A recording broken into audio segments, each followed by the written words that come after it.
Legal and policy experts are reviewing Judge Neil Gorsuch's writings and decisions to better understand President Trump's Supreme Court nominee.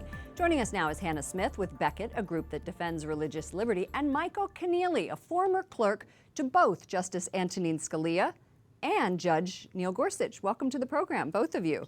Let's start with you, Michael. Justice Scalia was just a giant figure, beloved among conservatives. Will Judge Gorsuch follow in his footsteps? Well, one of the things I think that made Justice Scalia such a legend in the law was his commitment, his fierce commitment to textualism and originalism, a judicial philosophy that says that the law has to be understood as it was understood when it was passed. And if you want to change it, you have to pass a new law to change it. It's the judge's job to apply the law as written. And he has promised to do just that, to yes, follow in Antonin Scalia's He's footsteps. on the record as a proponent of both of those philosophies, just as Justice Scalia. And Hannah, let's move on to religious freedom. In the Hobby Lobby case, Judge Gorsuch ruled against the HHS mandate that requires companies to provide contraceptives under Obamacare. But his opinion did stress that the family who owned Hobby Lobby did bear a religious burden. So, what is his commitment to religious freedom?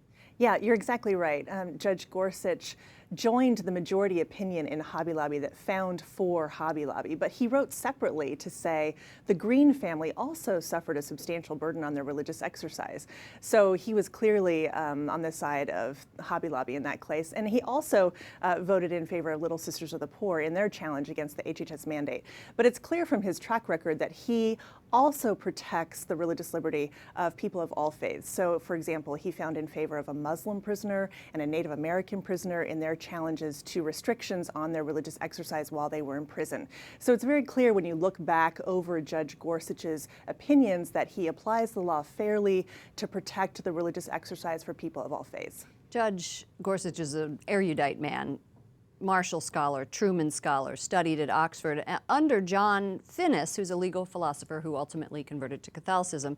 And then Gorsuch's book, which we have right here, The Future of Assisted Suicide and Euthanasia, grew out of his Oxford dissertation. So that Finnis and he that was a big influence on him. How strong are Gorsuch's pro-life beliefs? Well, as you point out, he has an entire book on the subject of euthanasia. In that book, he defended law as it exists now. There's no constitutional right to euthanasia or assisted suicide, and his book was designed to defend that on the basis of the principle that it's always morally impermissible to intend to take a human life, and morally impermissible to take a human life intentionally. Now, he has not addressed an abortion case ever, and he does not approach any of his cases with a sort of policy goal in mind. He applies the law faithfully as it exists at the time, as I was saying earlier. So we can't necessarily infer too much from his book on euthanasia, but as you say, John Finnis is himself something of a legend in Catholic legal thought. He's one of the leading philosophers of the 20th century, now 21st century, developing the thought of St. Thomas Aquinas. And that, I think, influenced Judge Gorsuch, too. Hannah, what can we expect from the confirmation hearing? We're hearing about this man who is very accomplished, who the conservatives love, most of all conservatives love. Is it going to be more of an attack on Donald Trump than the opposition to Judge Gorsuch, do you think? You know, I think we're going to have to wait and see how this all plays out. It's clearly a different kind of climate right now for this kind of a hearing than perhaps it would have been for Justice Kagan or for Justice Sotomayor or even for Justice Alito.